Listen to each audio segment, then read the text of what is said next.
Hello everyone, welcome back to another video on the Whizzer build series. Today we're not going to be building anything, we're just going to be doing a little bit of maintenance on something that's already existing. My little drivetrain down here it's all belt drive and all homemade. This is how my clutch works. I believe it's a GM pulley. There's a little number on it, I can't read it from here though. I don't remember. I think I pulled this out of I pulled it out of a bucket of pulleys I found, and it just happened to fit, so I made an adapter to mount it down. That's my engine pulley. That's there to stop the belt from flying off. And my transmission / idler pulley is a very homemade setup. You can tell when I move that, the other half of it over there moves too. So it's all connected and it's just riding on two bearings. Not really the best design, but it works because I have 3 speeds and it works just fine.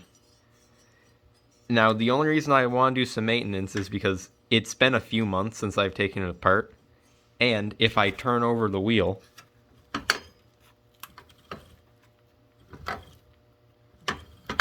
you might be able to hear clicking and clacking of, I assume, the bearings. I'm not sure.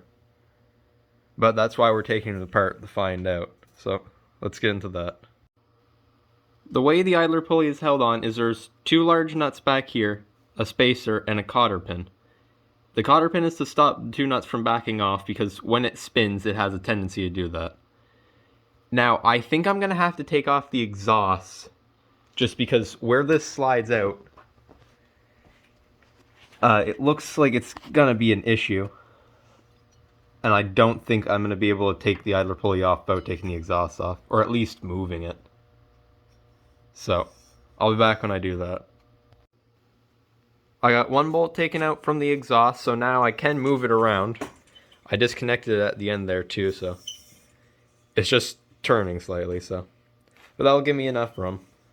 Very lightweight. And I also got the little belt guard too off of here. It's right here. You can tell it's may or may not have had some damage at some point. 3 different welds on it. But it'll work, so. Next step is taking this off. I just got the idler pulley off. You can see that's where it used to go, that's where the bearing holders are. A little bit of grease on it. Transmission pulley. Transmission / clutch, I should say. It's both. And that pulley, the final drive one, they're just dangling there. And the idler pulley is now over here on the table. Very, very simple setup. I didn't put too much effort into it. I just made sure that it would work, of which it has. This is a drill press pulley. All the different steps on it. I found the shaft that it's riding on is a bolt. I think there's another one over in here somewhere, because this is where I found it. It looked something like that, and it had a hook on the end of it. So I just cut the hook off. That's where I got the shaft from. You can kind of see too how it's shiny and like an oval. That's where I cut it off of. That's just a spacer. It's a pipe I made just so I could put a bolt and tighten it down, because you can see there's a gap here where I can't torque anything down. Well, where there's no threads. And the 2 bearings I found somewhere. I don't remember what they were for, but there were 4 of them and they were the perfect size. So that's what it consists of. There are like 2 other bolts or 2 other nuts over here. That's just to tighten it down. There's a little washer in between and a cotter pin. But other than that, it's just this. So I'm just going to do a little bit of maintenance, re-grease the bearings, make sure everything's working good. When I'm done that, I'll be back. I got everything all fixed up. Cleaned up the actual pulley part, just with a little bit of gas and a rag, just got the grease off. I cleaned up the rod a little bit. There was a little bit of There was a little bit of debris on it. I don't know from what, but just like aluminum shavings.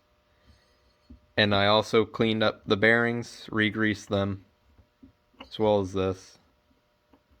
This bearing was doing fine. This bearing was getting a little hot apparently because the grease was baked on the inside. But they're still both tight, so didn't seem to do any damage, so that's good. Next step is getting this back onto the bike, so I'll be back when I get that done. I got everything put back together. Took about half an hour. Exhaust's all back together. All these little accessories here are back, as well as this. And now, when I turn the wheel,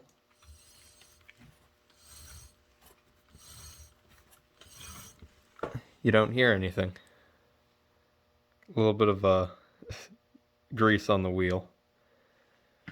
So I think that's pretty successful. Now I won't have to listen to a metal slapping against each other when I drive this. So that's always nice. And I'm surprised there's no damage. I would have thought at least one bearing would have been completely shot, but both of them are still in perfect condition, so that's nice. Well, hope you enjoyed this video. See you next time.